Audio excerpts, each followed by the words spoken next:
Hello friends, welcome to மக்கள் சேவை channel. இன்றைக்கி நம்ம ஒரு சூப்பரான ஸ்காலர்ஷிப் ஸ்கீம் பற்றி தான் பார்க்க போகிறோம். இந்த ஸ்காலர்ஷிப்க்கு யார் யாரெல்லாம் அப்ளை பண்ணலாம், எப்படி அப்ளை பண்ணலாம், எவ்வளோ அமௌண்ட்டு கொடுக்குறாங்க, எப்படி ஆன்லைன் மூலமாக அப்ளை பண்ணுறது, இதை பற்றின மொத்த இன்ஃபர்மேஷன் தான் இந்த வீடியோ பார்க்க போகிறோம். இந்த வீடியோ ஸ்கிப் பண்ணாமல் ஃபுல்லாக பாருங்கள். அது மட்டும் அல்ல, இந்த வீடியோ நிறைய பேருக்கு ஷேர் பண்ணுங்கள். ஃபஸ்ட்டு இந்த வெப்சைட் பண்ணிக்கோங்க. இந்த வெப்சைட்கான லிங்க்கை நான் டிஸ்கிரிப்ஷன் கொடுத்துட்றேன். vidyadhan.org இதான் பார்த்தா அஃபிஷியல் வெப்சைட். ஓகே, இந்த வெப்சைட்டில் உங்களுக்கு மேலே கொடுத்துருக்காங்க பாருங்கள், அப்ளை ஃபார் ஸ்காலர்ஷிப்னு. இந்த ஆப்ஷன் நீங்கள் கிளிக் பண்ணிங்க அப்படின்னா இந்த மாதிரி தான் ஒரு பேஜ் உங்களுக்கு ஓப்பன் ஆகும். ஓகே, வித்யாதன் ஸ்காலர்ஷிப்பை பொறுத்த வரைக்கும் எவ்ரி இயர் உங்களுக்கு ஸ்காலர்ஷிப் ப்ரொவைட் பண்ணிட்டு வராங்க. யார் கொடுக்குறாங்க அப்படின்னா சரோஜினி தாமோதரன் ஃபவுண்டேஷன் இருக்காங்க பாருங்கள். அவங்க பார்த்தீங்கன்னா எக்கனாமிக்கலி சேலஞ்சு ஃபேமிலிஸ் இருக்காங்க பாருங்கள், அந்த ஸ்டூடெண்ட்டுக்கு இந்த ஸ்காலர்ஷிப் ப்ரொவைட் பண்ணுறாங்க. இதுக்கு யார் அப்ளை பண்ணலாம் அப்படின்னா நீங்கள் 10th பாஸ் பண்ணியிருக்கீங்க அப்படின்னா நீங்கள் அப்ளை பண்ணலாம் அப்படின்ன மாரி உங்களுக்கு மென்ஷன் பண்ணியிருக்காங்க. ஒவ்வொரு வருஷமும் 8000 பேருக்கு ஸ்காலர்ஷிப் ப்ரொவைட் பண்ணுறாங்க. இன்க்ளூடிங் தமிழ்நாடுக்கும் சேர்த்து தான் உங்களுக்கு இந்த ஸ்காலர்ஷிப் கொடுக்குறாங்க. ஸோ அதிகபட்சமாக உங்களுக்கு எவ்வளோ ஸ்காலர்ஷிப் வழங்குறாங்க அப்படின்னா 10,000 to 75,000 கொடுக்குறாங்க. இப்போ நீங்கள் 10th இந்த வருஷம் பாஸ் பண்ணியிருக்கீங்க அப்படின்னா அப்ளை பண்ணுங்கள். எப்படி செலெக்ஷன் பண்ணுறாங்க அப்படின்னா உங்களுக்கு இன்டர்வியூ வைக்கிறாங்க, டெஸ்ட்டு வைக்கிறாங்க, அதை பேஸ் பண்ணி செலெக்ஷன் பண்ணுறாங்க.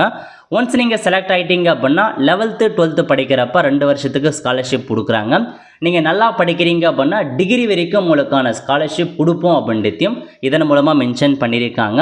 அப்ளை பண்ணுறதுக்கு ஆன்லைன் மூலமாக ஃப்ரீ ஆஃப் காஸ்ட்டில் வெப்சைட்டில் அப்ளை பண்ணுங்க அப்படின்றத சொல்லியிருக்காங்க. எல்லா ஸ்டேட்டுமே கொடுத்துருக்காங்க. நம்ம தமிழ்நாட்டுக்கு கீழே இருக்குது பாருங்கள், தமிழ்நாடு +1 ப்ரோக்ராம் 2025 விவரங்களை அறிய இங்கே கிளிக் செய்யணும். இந்த ஆப்ஷன் நீங்கள் கிளிக் பண்ணிங்க அப்படின்னா உங்களுக்கான இன்ஸ்ட்ரக்ஷன் அதை பற்றி கொடுத்துருக்காங்க. இன்னும் டீட்டெயில்ஸாக நீங்கள் தெரிஞ்சுக்க விண்ணப்பிக்க தமிழ்னு இருக்க பாருங்கள், இந்த ஆப்ஷன் நீங்கள் கிளிக் பண்ணிங்க அப்படின்னா இந்த மாதிரி தான் ஒரு PDF உங்களுக்கு ஓப்பன் ஆகும். ஓகே, 2025 10ஆம் வகுப்பில் தேர்ச்சி பெற்றவர்கள் மட்டுமே விண்ணப்பிக்கும். ஸோ இந்த வருஷம் 2025 10ஆம் வகுப்பு பாஸ் பண்ணியிருக்கீங்க அப்படின்னா நீங்கள் அப்ளை பண்ணலாம். வித்யாதன் கல்வி உதவித்தொகை சமூகத்தில் மிகவும் பின்தங்கிய மாணவர்களுக்கு அந்த சரோஜினி அறக்கட்டளை மூலமாக வழங்குகிறோம் அப்படின்றத சொல்லியிருக்காங்க. ஸோ நீங்கள் 10ஆம் வகுப்பு முடித்த மாணவர்கள் கல்வி உதவித்தொகை பெற திறனாய்வு தேர்வுக்கு உட்படுத்தப்படுவார்கள். தேர்வில் வெற்றி பெறவங்க அடுத்த 2 வருஷத்துக்கு உதவித்தொகை கிடைக்கும் அப்படின்னு சொல்லியிருக்காங்க. ஸோ இதாங்க உங்களுக்கான இன்ஃபர்மேஷன். ஸோ தற்போது 10,000க்கு மேற்பட்ட மாணவர்கள் கல்வி பயில்கின்றன. தமிழ்நாடு வித்யாதன் 2016ஆம் ஆண்டு தொடங்கப்பட்டது. தற்போது 680 மாணவர்கள் தங்களுடைய படிப்பை மேற்கொண்டும் மற்றும் பல்வேறு நிறுவனங்களிலும் பணிபுரிந்து வருகின்றன அப்படின்றத சொல்லியிருக்காங்க. கல்வி உதவித்தொகை 10,000 முதல் 75,000 வரை மாநிலத்துக்கு வழங்கப்படும் அப்படின்றத சொல்லியிருக்காங்க. ஓகே, ஸோ இப்போ நீங்கள் தமிழ்நாட்டில் 11th படிச்சுட்டு இருக்கீங்க அப்படின்னா இந்த வருஷத்தை நீங்கள் அப்ளை பண்ணிக்கோங்க. 11ஆம் வகுப்படி மாணவர்களுக்கு அதிகபட்சமாக வருடத்திற்கு 10,000 கொடுக்குறாங்க. ஸோ 11ஆவது நீங்கள் இப்போ படிக்க போகிறீங்க அப்படின்னா உங்களுக்கு 10,000 ஸ்காலர்ஷிப் கொடுக்குறாங்க. விண்ணப்பிக்க தகுதியுடையவர் யார் அப்ளை பண்ணலாம் அப்படின்னா உங்களுடைய குடும்ப ஆண்டு வருமானம் 2 லட்சம் ரூபாய்க்குள்ளே இருக்குது அப்படின்னா நீங்கள் அப்ளை பண்ணலாம். அதேமாரி 2024-25ஆம் வருட கல்வியாண்டில் 10ஆம் வகுப்பில் 80% மார்க் எடுத்திருக்கீங்க அப்படின்னா நீங்கள் அப்ளை பண்ணலாம். ஸோ ஊனமுற்றோராக இருக்கீங்கன்னா நீங்கள் 60% மார்க் எடுத்திருந்தாவே போதுமானது. எப்படி செலெக்ஷன் பண்ணுறாங்க அப்படின்னா மாணவருடைய விண்ணப்பங்கள், மதிப்பெண்கள் மற்றும் கொடுக்கப்பட்ட விவரங்களின்படி தேர்ந்தெடுக்கப்படுவார்கள். தேர்ந்தெடுக்கப்பட்ட மாணவர்கள் திறனாய்வு தேர்வு, குழு கலந்துரையாடல் மற்றும் நேர்முக தேர்வுக்கு ஆன்லைன் மூலம் அழைக்கப்படுவார்கள். மாணவருடைய விவரம் மற்றும் நேர்முக தேர்வின் அறிவிப்புகள் தேர்ந்தெடுக்கப்பட்ட மாணவர்களுக்கு தனித்தனியாக அனுப்பப்படும் அப்படின்னு சொல்லியிருக்காங்க. எப்படி செலெக்ஷன் பண்ணுறாங்க அப்படின்னா ஷார்ட் லிஸ்ட் எடுப்பாங்க. அந்த லிஸ்ட்டில் உங்கள் பெயர் இருக்குது அப்படின்னா உங்களுக்கு திறனாய்வு தேர்வு வைக்கிறாங்க, கலந்துரையாடல், இன்டர்வியூ வைக்கிறாங்க. எல்லாமே ஆன்லைனில் நடைபெறும், டைரெக்டாக போக வேண்டியதில்லை. இதன் மூலமாக செலெக்ஷன் பண்ணுறாங்க. ஓகே, அப்ளை பண்ணுறதுக்கான கடைசி தேதி ஜூலை 15, 2025 கடைசி தேதி. அதுக்குள்ளே நீங்கள் அப்ளை பண்ணிக்கோங்க. ஸோ உங்களுக்கான ஹால் டிக்கெட் எல்லாமே அறிவிக்கப்படும் அப்படின்றதையும் சொல்லியிருக்காங்க. ஸோ எந்த மாதிரி டாக்குமெண்ட்ஸ் தேவைப்படும் அப்படின்னா உங்களுடைய 10th மார்க் ஷீட் கேட்டிருக்காங்க, வருமான சர்டிஃபிகேட் கேட்டிருக்காங்க, ஃபோட்டோ கேட்டிருக்காங்க. இது இருந்தாவே போதுமானது, அப்ளை பண்ணலாம். அதேமாரி உங்களுக்கு ஏதாச்சும் டவுட் இருக்குது அப்படின்னா உங்களுக்கு மெயில் ஐடி கொடுத்துருக்காங்க, டோல் ஃப்ரீ நம்பர் கொடுத்துருக்காங்க, கால் பண்ணி கேட்டுக்கோங்க. விண்ணப்பிக்கும் முறை எப்படி அப்ளை பண்ணலாம் அப்படின்னா இதில் மென்ஷன் பண்ணியிருக்காங்க. எப்படி அப்ளை பண்ணுறது அதெல்லாம் செக் பண்ணி பார்த்துட்டு நீங்கள் அப்ளை பண்ண பாருங்கள். இதுதாங்க உங்களுக்கான பேசிக் இன்ஃபர்மேஷன். ஸோ செக் பண்ணி பார்த்துக்கோங்க. ஓகே, அதுக்கப்புறம் இம்பார்ட்டன்ட் டேட்லேயும் கொடுத்துருக்காங்க. ஸ்க்ரீனிங் டெஸ்ட் என்றைக்கு நடக்க போகுதுன்னா 27 ஜூலை 2025 அன்னைக்கு ஸ்க்ரீனிங் லிஸ்ட் எடுப்பாங்க. அதுக்கப்புறம் உங்களுக்கான இன்டர்வியூ மற்றும் டெஸ்ட் எப்போ இருக்க போகுதுன்னா 9th August to 24th August வரைக்கும் உங்களுக்கு அந்த இது இன்டர்வியூ மற்றும் ஆன்லைன் டெஸ்ட் இருக்கும் அப்படின்றத மென்ஷன் பண்ணிட்டாங்க. ஓகே, இப்போ இந்த ஸ்காலர்ஷிப்க்கு எப்படி ஆன்லைன் மூலமாக அப்ளை பண்ணலாம் அப்படின்னா கீழே கொடுத்துருக்காங்க பாருங்கள். அப்ளை நவுன்னு இந்த ஆப்ஷன் நீங்கள் வந்து கிளிக் பண்ணிங்க அப்படின்னா இந்த மாதிரி தான் ஒரு பேஜ் ஓப்பன் ஆகும். இல்லை நேம் கேட்டிருக்காங்க, ஃபஸ்ட் நேமில் உங்கள் நேம் கொடுத்துக்கோங்க. நெக்ஸ்ட்டு லாஸ்ட் நேம் வந்து மென்ஷன் பண்ணுங்கள். நெக்ஸ்ட்டு மெயில் ஐடி கேட்டிருக்காங்க, இதில் போயிட்டு உங்கள் மெயில் ஐடியை கொடுத்துட்டு @gmail அப்படின்றத இதில் தான் நீங்கள் மென்ஷன் பண்ணுற மாதிரி இருக்கும். இந்த பாக்ஸில் மென்ஷன் பண்ணாதீங்க, இதில் போயிட்டு தான் @gmail வந்து கொடுத்துக்கோங்க. ஓகே, அதுக்கப்புறம் பாஸ்வேர்டு கேட்டிருக்காங்க, இதில் போயிட்டு உங்களுக்கு பிடிச்ச பாஸ்வேர்டு என்னவோ அதை நீங்கள் வந்து பார்த்தா கொடுத்துக்கோங்க. ஸோ எல்லாமே கரெக்டாக இருக்க மாரி கன்ஃபார்ம் பாஸ்வேர்டில் போயிட்டு அதே பாஸ்வேர்டு நீங்கள் திரும்ப வந்து என்டர் பண்ணுற மாரி இருக்கும். ஓகே, இந்த மாதிரி எல்லாமே கரெக்டாக என்டர் பண்ணிவிட்டு ரெஜிஸ்டர் அப்படின்ற ஆப்ஷன் நீங்கள் வந்து கிளிக் பண்ணிக்கோங்க. நெக்ஸ்ட்டு நீங்கள் கொடுத்த மெயில் ஐடிக்கு ஒரு லிங்க் கொடுத்துருப்பாங்க, அந்த லிங்க்கை நீங்கள் வந்து கிளிக் பண்ணி ஆக்டிவேட் பண்ணுற மாரி இருக்கும். ஜஸ்ட் உங்கள் மெயில் ஓப்பன் பண்ணிங்க அப்படின்னா இந்த மாதிரி தான் ஆக்டிவேட் பண்ணுறதுக்கு வந்திருக்கும். இல்லை கீழே கொடுத்துருக்காங்க பாருங்கள், please activate your account by clicking இயர்னு அந்த ஆப்ஷன் நீங்கள் கிளிக் பண்ணிங்க அப்படின்னா ஸோ இந்த மாதிரி அக்கௌண்ட் ஆக்டிவேட்டட் அப்படின்ற மாதிரி மெசேஜ் வந்துருச்சு. இப்போ நீங்கள் லாகின் பண்ணுற மாதிரி இருக்கும். லாகின் பண்ணுறதுக்கு முதல்ல மெயில் ஐடி கேட்டிருக்காங்க, நீங்கள் எந்த மெயில் ஐடி கொடுத்து அப்ளை பண்ணீங்களோ அந்த மெயில் ஐடி என்ட்ரு பண்ணுங்கள். நெக்ஸ்ட்டு பாஸ்வேர்டு கேட்டிருக்காங்க, இதில் போய்ட்டு நீங்கள் கொடுத்த பாஸ்வேர்டு வந்து என்ட்ரு பண்ணிவிட்டு லாகின் அப்படின்ற ஆப்ஷன் நீங்கள் வந்து கிளிக் பண்ணிக்கோங்க. இப்போது உங்களுக்கான பேஜ் வந்து பார்த்தா லாகின் ஆகிட்டு இந்த மாதிரி தான் ஓப்பன் ஆகும். இல்லை எல்லா ஸ்டேட்டுமே கொடுத்துருப்பாங்க, இதில் போயிட்டு தமிழ்நாடுன்னு இருக்குது பாருங்கள்.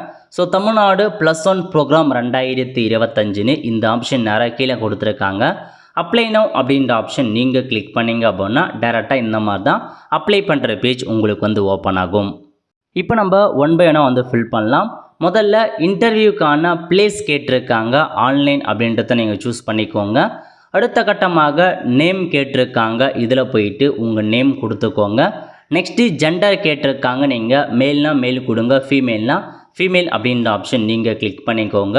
அடுத்த கட்டமாக டேட் ஆஃப் பர்த் வந்து கேட்டிருக்காங்க, இதில் போயிட்டு உங்கள் டேட் ஆஃப் பர்த் என்னவோ அதை நீங்கள் வந்து பார்த்தீங்கன்னா செலெக்ஷன் பண்ணிக்கோங்க. டேட் ஆஃப் பர்த் கரெக்டாக கொடுத்துக்கோங்க. அடுத்த கட்டமாக நீங்கள் ஃபிசிக்கல் சேலஞ்ச் டிஃப்ரெண்ட் டேபிள் பர்சனாக இருக்கீங்க அப்படின்னா எஸ் கொடுங்க. எஸ் கொடுத்து எந்த மாதிரி டிஃப்ரெண்ட் டைப்பு அதை பற்றி ஃபில் பண்ணுங்கள். இல்லை அப்படின்றவங்க நோ அப்படின்ற ஆப்ஷன் நீங்கள் செட் பண்ணலாம். ஓகே, அடுத்த கட்டமாக பர்சனல் மொபைல் கேட்டிருக்காங்க, இதில் போயிட்டு உங்கள் மொபைல் நம்பரை நீங்கள் வந்து பார்த்தா கொடுக்குற மாரி இருக்கும். ஸோ மொபைல் நம்பரை கொடுத்துக்கோங்க. ஸோ நீங்கள் கொடுக்குற மொபைல் நம்பர் வாட்ஸ்அப் நம்பரா அப்படின்னு கேட்டிருக்காங்க, வாட்ஸ்அப் நம்பர்னால் எஸ் கொடுத்துக்கோங்க. நீங்கள் கொடுக்குற மொபைல் வாட்ஸ்அப் நம்பர் இல்லை அப்படின்னுங்க நோ சைட் பண்ணி வாட்ஸ்அப் நம்பரை தனியாக நீங்கள் வந்து கொடுத்துக்கலாம், இல்லை அப்படியே கூட விட்டுறலாம். ஓகே, ஸோ கொடுத்துட்டு ஆல்டர்னேட்டிவ் மொபைல் நம்பர் இருக்குது அப்படின்னா வேறு மொபைல் நம்பரையும் நீங்கள் இதில் வந்து மென்ஷன் பண்ணிக்கோங்க. ஓகே, அதுக்கப்புறம் அட்ரஸ் கேட்டிருக்காங்க பாருங்கள், பர்மனண்ட் அட்ரஸ் கேட்டிருக்காங்க, அதுக்கப்புறம் ப்ரெசன்ட் அட்ரஸ் கேட்டிருக்காங்க. முதல்ல உங்களுடைய பர்மனண்ட் அட்ரஸை ஃபில் பண்ணுற மாதிரி இருக்கும். லைன் 1ல் போயிட்டு உங்கள் டோர் நம்பர் என்ன, ஸ்ட்ரீட் நேம் என்ன, அதுக்கப்புறம் வில்லேஜ் நேம் என்ன, தாலுக் நேம் என்ன, அதுக்கப்புறம் உங்கள் சிட்டி நேம் என்ன அப்படின்றத மென்ஷன் பண்ணுங்கள். மென்ஷன் பண்ணிட்டு ஸ்டேட் தமிழ்நாடு செலக்ட் ஆகிடுச்சு. அடுத்த கட்டமாக டிஸ்ட்ரிக்ட் கேட்டிருக்காங்க, இதில் போயிட்டு உங்கள் டிஸ்ட்ரிக்டை நீங்கள் வந்து கொடுத்துக்கோங்க. ஓகே, ஸோ கொடுத்துட்டு பின்கோடு கேட்டிருக்காங்க, உங்கள் ஊரோட பின்கோடு என்னவோ அதை நீங்கள் வந்து பார்த்தீங்கன்னா அப்படியே பார்த்து டைப் பண்ணிக்கோங்க. டைப் பண்ணி முடிச்சதுக்கப்புறம் பர்மனண்ட் அட்ரஸும் ப்ரெசன்ட் அட்ரஸும் ஒன்றா இருக்குது அப்படின்னா சேம் ஆஸ் ப்ரெசன்ட் அட்ரஸ் அந்த ஆப்ஷன் நீங்கள் கிளிக் பண்ணிங்க அப்படின்னா உங்களுக்கான அட்ரஸ் அப்படியே வந்து காப்பி ஆகிடும். இல்லை பர்மனண்ட் அட்ரஸ் வேறு ப்ரெசன்ட் அட்ரஸ் வேறு அப்படின்றவங்க நீங்கள் வேறு அட்ரஸை மேனுவலாக நீங்கள் வந்து டைப் பண்ணிக்கலாம். ஓகே, அதுக்கடுத்து ஃபாதர் மதருக்கான டீட்டெயில்ஸ் பற்றி கேட்டிருக்காங்க. முதல்ல உங்கள் ஃபாதர் நேம் என்ன அப்படின்னு கொடுத்துக்கோங்க. நெக்ஸ்ட்டு மொபைல் நம்பர் கேட்டிருக்காங்க, ஃபாதர் மொபைல் நம்பர் இருந்துச்சு அப்படின்னா ஃபாதர் மொபைல் நம்பரை கொடுங்க. நெக்ஸ்ட்டு உங்கள் ஃபாதர் என்னமான ஒர்க் பண்ணுறாரு அப்படின்னு கேட்டிருக்காங்க, நிறையா ஒர்க் ஷோ ஆகுது. உங்கள் ஃபாதர் என்ன ஒர்க் பண்ணுறாங்களோ அந்த ஒர்க்கை நீங்கள் கொடுத்துக்கலாம். நெக்ஸ்ட்டு எஜுகேஷன், உங்கள் ஃபாதர் என்ன படிச்சிருக்காரு, ஸோ 10th கீழா, PUC 12th கிராஜுவேட்டா, போஸ்ட் கிராஜுவேட்டா, படிக்கல அப்படின்னா நோ எஜுகேஷன் அப்படின்னு ஆப்ஷன் நீங்கள் கொடுத்துக்கோங்க. நெக்ஸ்ட்டு மதர் நேம் கேட்டிருக்காங்க, மதர் நேம் வந்து ஃபில் பண்ணிவிட்டு மதர் மொபைல் நம்பர் இருக்குது அப்படின்னா அவங்க மொபைல் நம்பரை கொடுத்துக்கோங்க, இல்லைனா ஸ்கிப் பண்ணிக்கோங்க. ஆக்குபேஷன் கேட்டிருக்காங்க, உங்கள் மதர் என்ன ஒர்க் பண்ணுறாங்களோ அந்த ஒர்க்கு நேம் என்ன அப்படின்றத நீங்கள் வந்து பார்த்தா மென்ஷன் பண்ணுற மாதிரி இருக்கும். அதுக்கப்புறம் அவங்க என்ன படிச்சிருக்காங்க அப்படின்றத நீங்கள் சைட் பண்ணுங்கள். ஓகே, நெக்ஸ்ட்டு 10th இன்ஃபர்மேஷன் பற்றி கேட்டிருக்காங்க. நீங்கள் 10th வந்து எங்கெங்கே படிச்சனோ அதுக்கான இன்ஃபர்மேஷன். முதல்ல இன்ஸ்டியூஷன் 10th எந்த ஸ்கூலில் படிச்சிங்க அப்படின்னு கேட்டிருக்காங்க. நான் ஷார்ட்டாக கொடுத்துக்கிறேன் டெமோக்காக, நீங்கள் ஃபுல்லாக டைப் பண்ணிக்கோங்க. So next type of school கேட்டிருக்காங்க. நீங்கள் எந்தமான ஸ்கூலில் படிச்சீங்க, கவர்மெண்ட் எய்டட் ஸ்கூலா, கவர்மெண்ட் ஸ்கூலா, ப்ரைவேட் ஸ்கூலா அப்படின்னு கேட்டிருக்காங்க. எந்த ஸ்கூலோ அதை நீங்கள் செலக்ட் பண்ணிக்கோங்க. இயர் ஆஃப் பாசிங் எந்த இயரில் நீங்கள் 10th பாஸ் பண்ணீங்க, 2025 தான் கொடுக்கணும். அதுக்கப்புறம் மீடியம் ஆஃப் இன்ஸ்ட்ரக்ஷன் கேட்டிருக்காங்க. நீங்கள் 10th எந்த மீடியத்தில் படிச்சீங்க, தமிழ் மீடியமா இங்கிலீஷ் மீடியமா அப்படின்றத நீங்கள் வந்து செலக்ட் பண்ணிக்கோங்க. போர்டு கேட்டிருக்காங்க. இதில் போயிட்டு ஸோ நீங்கள் வந்து பார்த்தா சிபிஎஸ்சியில் படிச்சிங்களா, ஐசிஎஸ்சியா, தமிழ்நாடு ஸ்டேட் போர்டுனா தமிழ்நாடு ஸ்டேட் போர்டை கொடுத்துக்கோங்க. அப்புறம் எவ்வளோ பர்சன்டேஜ் மார்க் எடுத்தீங்கன்னு கேட்டிருக்காங்க. ஸோ மினிமம் வந்து பார்த்தா 80% மார்க் எடுத்துக்க மட்டும்தான் அப்ளை பண்ண முடியும். ஓகே, அதுக்கப்புறம் என்ன கேட்டிருக்காங்க அப்படின்னா பியூசி இன்டர்மீடியட் 11th 12th வந்து டீட்டெயில்ஸ் கேட்டிருக்காங்க. ஸோ இதில் போயிட்டு உங்களுக்கான அந்த 11th 12th படிக்கிறதுக்கான டீட்டெயில்ஸை நீங்கள் வந்து ஃபில் பண்ணிக்கோங்க.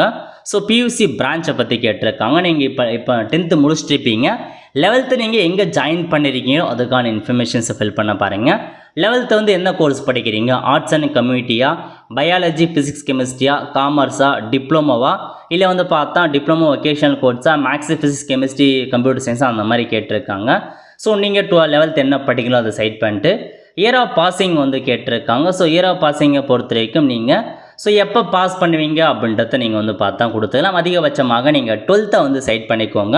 ஸோ 12th 2026 பாஸ் பண்ணுவீங்க, நீங்கள் அதே வந்து கொடுத்துக்கலாம். Year of passing 2026. இன்ஸ்டியூட்கான கான்டாக்ட் நம்பர் கேட்டிருக்காங்க. ஸோ உங்கள் ஸ்கூலுக்கான கான்டாக்ட் நம்பர் என்னவோ அதை நீங்கள் வந்து கொடுக்க பாருங்கள். அதுக்கப்புறம் மீடியம் ஆஃப் இன்ஸ்ட்ரக்ஷன், இப்போ நீங்கள் 11th வந்து எந்த மீடியத்தில் படிக்கிறீங்க, இங்கிலீஷ் மீடியமா தமிழ் மீடியமா அப்படின்னு ஃபில் பண்ணிக்கோங்க. டைப் ஆஃப் இன்ஸ்டியூஷன், இப்போ நீங்கள் எந்தமான ஸ்கூலில் படிக்கிறீங்க, கவர்மெண்ட் ஸ்கூலா, கவர்மெண்ட் எய்டட் ஸ்கூலா, ப்ரைவேட்டா, ட்ரைபல் ஸ்கூலான்னு கேட்டிருக்காங்க. எந்த ஸ்கூலோ அந்த ஸ்கூல் செலக்ட் பண்ணிட்டு போர்டு கேட்டிருக்காங்க. சென்ட்ரல் போர்டா ஸ்டேட் போர்டான்னு கொடுத்துருக்காங்க. ஸ்டேட் போர்டில் படிக்கிறவங்க ஸ்டேட் போர்டு அப்படின்ற ஆப்ஷன் நீங்கள் ஃபில் பண்ணுங்கள். ஓகே, அதுக்கப்புறம் இப்போ நீங்கள் 11th ஸ்கூலில் படிப்பீங்க, அது எந்த ஸ்கூல், அந்த ஸ்கூல் நேம் என்ன அப்படின்றது நீங்கள் கொடுத்துக்கோங்க. ஃபுல்லாக கொடுங்க, நான் ஷார்ட்டாக டைப் பண்ணிக்கிறேன். நெக்ஸ்ட் அட்ரஸ் கேட்டிருக்காங்க. இதில் போயிட்டு உங்கள் ஸ்கூலுக்கான அட்ரஸை நீங்கள் வந்து கொடுக்குற மாரி இருக்கும். ஸோ உங்கள் ஸ்கூலோட அந்த எந்த ஏரியாவில் இருக்குது, எந்த சிட்டியில் இருக்குது அதை நீங்கள் மேனுவலாக ஃபில் பண்ணால் போதுமானது. அதேமாரி உங்கள் ஸ்கூல் எந்த டிஸ்ட்ரிக்டில் இருக்குது அதுக்கான பின்கோடு என்ன அப்படின்ற வரைக்கும் ஃபுல்லாக கொடுத்துக்கோங்க. இது எல்லாமே உங்கள் ஸ்கூலுக்கான இன்ஃபர்மேஷன். இப்போ நீங்கள் கண்டிப்பாக 10th முடிச்சுட்டு ஜாயின் பண்ணியிருக்கணும். அப்படி ஜாயின் பண்ணியிருந்தால் மட்டும்தான் அப்ளை பண்ண முடியும். இல்லைனாலும் பிரச்சனை, நீங்கள் ஸ்கிப் பண்ணி கூட விட்டுறலாம். ஸோ செக் பண்ணி பார்த்துட்டு அப்ளை பண்ணிக்கோங்க. ஓகே, அடுத்த கட்டமாக ஃபேமிலிக்கான இன்கம் மற்றும் ஹவுஸ் டீட்டெயில்ஸ் கேட்டிருக்காங்க. உங்களோட ஃபேமிலியோட ஆனுவல் இன்கம் கேட்டிருக்காங்க. குடும்ப ஆண்டு வருமானம் எவ்வளோ வருது, so 12,000 to 1 lakh per year அந்த மாதிரி கேட்டிருக்காங்க. உங்களுக்கு எதுக்குள்ளே இருக்கோ இன்கம் சர்டிஃபிகேட் கண்டிப்பாக நீங்கள் அட்டாச் பண்ணுற மாதிரி இருக்கும். அதுக்கேற்ற மாதிரி இன்கம் சர்டிஃபிகேட்டை பார்த்து உங்களுக்கான இன்கம் கொடுத்துக்கோங்க. So family member receiving Vidyadhan scholarship, உங்கள் குடும்பத்தில் இதுக்கு முன்னாடி யாராச்சும் வந்து வித்யாதன் ஸ்காலர்ஷிப் வாங்கியிருக்கீங்களா அப்படின்னு கேட்டிருப்பாங்க. எத்தனை பேர் வாங்கியிருக்கீங்களோ அவங்க கொடுத்துக்கோங்க, வாங்கலன்றவங்க நில் அப்படின்றத கொடுத்துக்கலாம். ஸோ அதுக்கப்புறம் அதர் டீல்ஸ் பற்றி கேட்டிருக்காங்க. உங்களுக்கு வந்து பார்த்தா ஏதாச்சும் எக்ஸ்ட்ரா கரிக்குலர் ஆக்டிவிட்டீஸ் இருக்குது அப்படின்னா அதை நீங்கள் கொடுத்துக்கோங்க, இல்லை நில்லுன்னு கொடுத்துக்கோங்க. அச்சீவ்மெண்ட் ஏதாச்சும் இருக்கான்னு கேட்டிருக்காங்க. இருந்தால் என்னென்ன அச்சீவ் பண்ணியிருக்கீங்க அதெல்லாம் ஃபில் பண்ணுங்கள். ஹாபிஸ் என்னென்ன இருக்குது அதெல்லாம் நீங்கள் வந்து கொடுத்துக்கலாம். ஸோ எல்லாத்துக்குமே தெளிவாக கொடுக்க பாருங்கள். நான் இப்போதைக்கு எதுவும் கொடுக்கல, ஜஸ்ட் டெமோக்காக. நீங்கள் இருந்துச்சு அப்படின்னா அதை இன்ஃபர்மேஷன்ஸை கொடுத்துக்கோங்க. ஓகே, அடுத்த கட்டமாக அடிஷ்னல் இன்ஃபர்மேஷன்ஸ் கேட்டிருக்காங்க. அடிஷ்னல் ஏதாச்சும் இன்ஃபர்மேஷன்ஸ் இருக்குது அப்படின்னா ஃபில் பண்ணுங்கள். இல்லை அந்த ஆப்ஷன் நீங்கள் ஸ்கிப் பண்ணிக்கோங்க, ஒன்றும் பிரச்சனை இல்லை. அதுக்கப்புறம் இந்த ஸ்காலர்ஷிப் பற்றி எப்படி தெரியும்னு கேட்டிருக்காங்க. என்ஜிஓ மூலமாகவா, நியூஸ் பேப்பர் மூலமாகவா, ரிலேட்டிவ் ஃப்ரெண்டு மூலமாகவா ஏதாச்சும் ஒரு உங்களுக்கு கொடுத்துருப்பாங்க. அதுக்கேற்ற மாதிரி நீங்கள் வந்து எதுக்கு மூலமாக தெரியும்னு கேட்டுட்டு அதோட வெப்சைட் என்ன, ஆப் நேம் என்ன அப்படின்னு கேட்டிருக்காங்க, கொடுத்துக்கோங்க. சிலமே கரெக்டாக என்டர் பண்ணிட்டு டேர்ம்ஸ் அண்ட் கண்டிஷன்ஸ் கொடுத்துருக்காங்க. அதை செக் பண்ணிவிட்டு சப்மிட் அப்படின்ற ஆப்ஷன் நீங்கள் வந்து கிளிக் பண்ணிக்கோங்க. இப்போ உங்களுக்கான அப்ளிகேஷன் அப்ளை பண்ணியாச்சு. அடுத்த கட்டமாக டாக்குமெண்ட் தான் அப்லோட் பண்ணுற மாரி இருக்கும். மேலே கொடுத்துருக்காங்க பாருங்கள், உங்கள் அப்ளிகேஷன் சேவ் ஆகிடுச்சு. Please click here to upload the mandatory document to complete your application. இதில் போயிட்டு கிளிக் ஹியர் அப்படின்ற ஆப்ஷன் நீங்கள் கிளிக் பண்ணி டாக்குமெண்ட்டை அப்லோட் பண்ணுற மாரி இருக்கும். ஸோ முதல்ல டாக்குமெண்ட் டைப் என்ன செலக்ட் பண்ணுறேன்னா ஃபோட்டோ கொடுத்துக்கோங்க. ஃபோட்டோ செலக்ட் பண்ணிட்டு சூஸ் ஃபைல் கொடுத்து உங்கள் ஃபோட்டோவை அப்லோட் பண்ணிக்கோங்க. அடுத்த கட்டமாக 10th மார்க் ஷீட் கேட்டிருக்காங்க. 10th மார்க் ஷீட்டை கொடுத்துட்டு சூஸ் ஃபைல் அப்படின்ற ஆப்ஷனை பயன்படுத்தி அந்த 10th original mark Shito temporary mark Shito upload பண்ணிக்கோங்க. எல்லாமே 5 MBக்குள்ளே இருக்க மாரி இருக்கணும். அதுக்கப்புறம் இன்கம் சர்டிஃபிகேட் வந்து கேட்டிருக்காங்க. அதையும் நீங்கள் வந்து பார்த்தா அப்லோட் பண்ணுற மாரி இருக்கும். ஸோ சூஸ் ஃபைல் கொடுத்து இன்கம் சர்டிஃபிகேட் அப்லோட் பண்ணிக்கோங்க. இந்த 3 டாக்குமெண்ட்ஸை மட்டும் கம்பல்சரி அப்லோட் பண்ணால் போதுமானது. வேறு எதுவுமே நீங்கள் அப்லோட் பண்ண வேண்டியதில்லை. டிஃப்ரெண்ட் டேபிள் பர்சனாக இருக்கீங்க அப்படின்னா நீங்கள் அதுக்கான டாக்குமெண்ட்டை அப்லோட் பண்ணுற மாரி இருக்குங்க. இதுதான் உங்களுக்கான இன்ஃபர்மேஷன். இதை மட்டும் இந்த 3 டாக்குமெண்ட்டை மட்டும் நீங்கள் அப்லோட் பண்ணிட்டு டேர்ம்ஸ் அண்ட் கண்டிஷன்ஸ் கொடுத்துருக்காங்க. டிக் பண்ணிவிட்டு சப்மிட் அப்படின்ற ஆப்ஷன் நீங்கள் வந்து கிளிக் பண்ணிக்கோங்க. அவ்வளோதான். ஒன்ஸ் நீங்கள் டாக்குமெண்ட் அப்லோட் பண்ணுறதுக்கப்புறம் ஃபைல் அப்லோடட் சக்ஸஸ்ஃபுல்லி அப்படின்ற மாரி உங்களுக்கு மெசேஜ் வந்துருச்சு. ஸோ இப்போ ஸ்டேட்டஸ் பாருங்கள், your application submitted successfully. Okay, இந்த மாதிரி வந்துட்டாவே உங்களுக்கு நீங்கள் அப்ளை பண்ணுறது அர்த்தம் இந்த ஸ்காலர்ஷிப்க்கு. ஸோ ஒன்ஸ் எல்லாமே கரெக்டாக இருக்கா இல்லையான்றதை நீங்கள் வந்து செக் பண்ணி பார்த்துக்கலாம். ஏதாச்சும் மிஸ்டேக் இருக்குது அப்படின்னா நீங்கள் எடிட் கொடுத்து நீங்கள் இப்போ எடிட் பண்ணிக்கோங்க. எடிட் அப்ளிகேஷன்ஸ் கொடுத்து எடிட் பண்ணிக்கலாம். ஸோ அப்ளிகேஷன் பிரிண்ட் பண்ணுறாங்க, பிரிண்ட் அப்ளிகேஷன் கொடுத்து அப்ளிகேஷனை பிரிண்ட் அவுட் வந்து எடுத்துக்கோங்க. இதாங்க உங்களுக்கான இன்ஃபர்மேஷன். ஸோ செக் பண்ணி பார்த்துக்கோங்க எல்லா டீல்ஸும் கரெக்டாக இருக்கான்ற மாதிரி. ஒன்ஸ் இந்த மாதிரி வந்துட்டாவே நீங்கள் அப்ளை பண்ணுறது அர்த்தம். ஸ்டேட்டஸை பொறுத்த வரைக்கும் அப்ளைன்னு காமிக்கணும். ஓகே, அவ்வளோதான் ஃப்ரெண்ட்ஸ். ஸோ இதான் உங்களுக்கான இன்ஃபர்மேஷன். இந்த மாதிரி தான் ஸ்காலர்ஷிப் அப்ளை பண்ணுற மாதிரி இருக்கும். இப்போது இதுக்கப்புறம் வந்து பார்த்தா உங்களுக்கான அப்ளிகேஷனை வந்து பார்த்தா ஷார்ட் லிஸ்ட் பண்ணுவாங்க. அதில் உங்கள் நேம் வந்துடுச்சு அப்படின்னா நீங்கள் வந்து அடுத்த கட்டமாக உங்களுக்கான ஆன்லைன் மூலமாக டெஸ்ட்டும் இன்டர்வியூ நீங்கள் அட்டன் பண்ணுற மாதிரி இருக்கும். ஓகே, ஸோ இதாங்க உங்களுக்கான இன்ஃபர்மேஷன். நிறைய பேருக்கு இந்த மாதிரி ஸ்காலர்ஷிப் இருப்பது தெரியாமல் இருக்குது. மறக்காமல் 10th முடிச்சுட்டு இப்போ 11th போகிறவங்களுக்கு இந்த வீடியோ வந்து ஷேர் பண்ணுங்கள். அவங்களுக்கு ரொம்ப ஹெல்ப்ஃபுல்லாக இருக்கும்.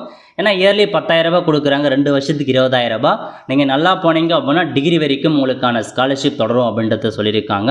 நல்ல ஒரு கோல்டன் ஆப்பர்ச்சுனிட்டி, மிஸ் பண்ணாத அவங்களுக்கு இந்த வீடியோ வந்து ஷேர் பண்ணுங்கள். அவ்வளோதான் ஃப்ரெண்ட்ஸ். கண்டிப்பாக இந்த வீடியோ பிடிச்ச லைக் பண்ணுங்கள். அது மட்டும் அல்ல, இந்த வீடியோ நிறைய பேருக்கு ஷேர் பண்ணுங்கள். அடுத்து ஒரு நல்ல வீடியோ சந்திப்போம். நன்றி, வணக்கம்.